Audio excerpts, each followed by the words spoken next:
families, people in this nation, they are hurting in some ways.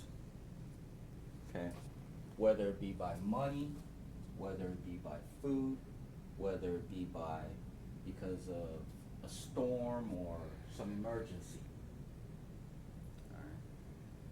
They require assistance, and usually you have association like Red Cross, you have Gleaners, you have the hunger drive organizations, and many others that step in and assist those that are in need. Okay. My name is Harry Kane, and this speech is a persuasive action speech that I am doing for my class 101, Communications. And I would like to actually talk to everyone about how donations affect everyone and how rewarding it is for the giver. Okay.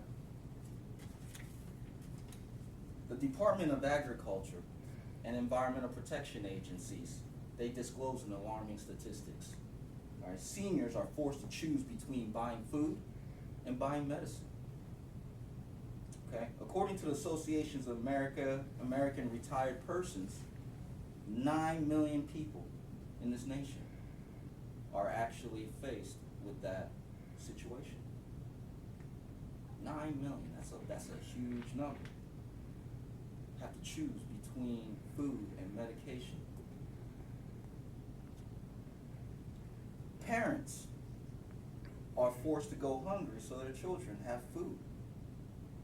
According to World Hunger Organization, their statistics state that it's 0.9% of households, which equates to about 360,000 households in this nation. Okay? Working families are forced to choose between paying their bills and putting food on the table. That number is 3.8 million household in the nation. So it is a serious matter. The Department of Agriculture also states that there are many landfills in this nation. And in that landfill, it's not molded food or broken furniture or things that are just beyond repair that's in these landfills. No, these are stores and different companies and organizations that have cans that are bent or got a ding in it or maybe missing a label or possibly like got a few rust marks on the edges that they basically discard. To me, that's wasteful, isn't it not? American Red Cross. I'm diving into American Red Cross. We've talked about food a little bit, but let's talk about American Red Cross. Providing emergency assistance after storms, long-term support through hurricane recovery programs due to donations given every year. That's right, donations. Every year, people in this nation give donations to the Red Cross. And not just the Red Cross, but other emergency organizations. But through all that, here's the statistics on how much they help. It's 1,400 evacuation shelters, 68 million hot meals and snacks, 1.4 million families that were able to get groceries, clothing, diapers, and other basic needs to survive, all because of the donations that they received from all of us. Okay? Harvard Business School researched. They had a study on a psychological side of people who donate. Okay? They've actually concluded to the fact that staffs has concluded that happier people give more, and giving makes people happier, operating in a feedback loop. Generally. The preliminary research suggested that emotional benefits of empathetic behavior may encourage individuals to give more. So in a situation where someone is at their most critical stage, we may place ourselves in their shoes to more persuade us or persuade ourselves to act upon that out of empathetic behavior.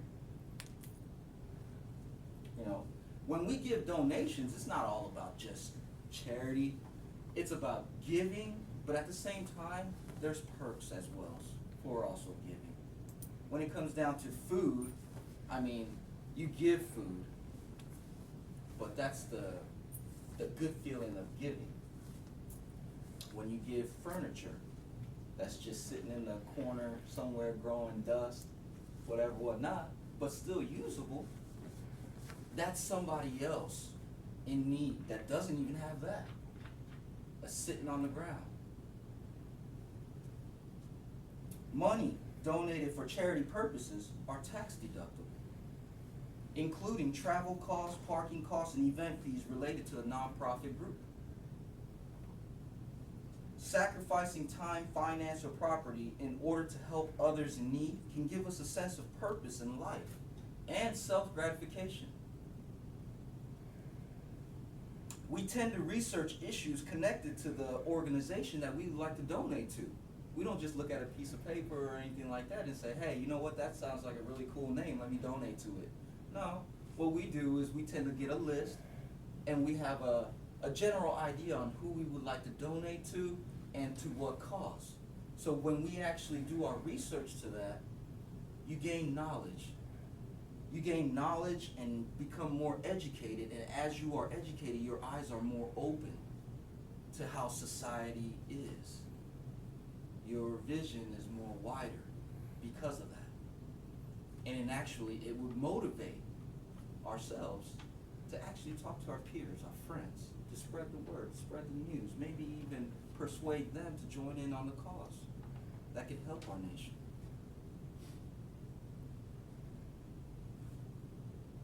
Selfless giving is a key component to many spiritual and religious belief systems. Okay? There's many religions in this nation, in this world actually. There's lots of religion, but I'd say for the most part, 95% of them will endorse the fact that we should give and help the ones in need.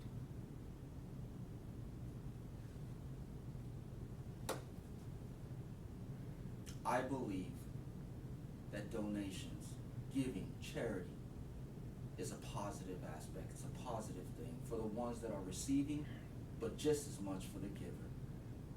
I believe that people who have actually seen dark days, in their minds, the helping hand seems like a ray of light of hope.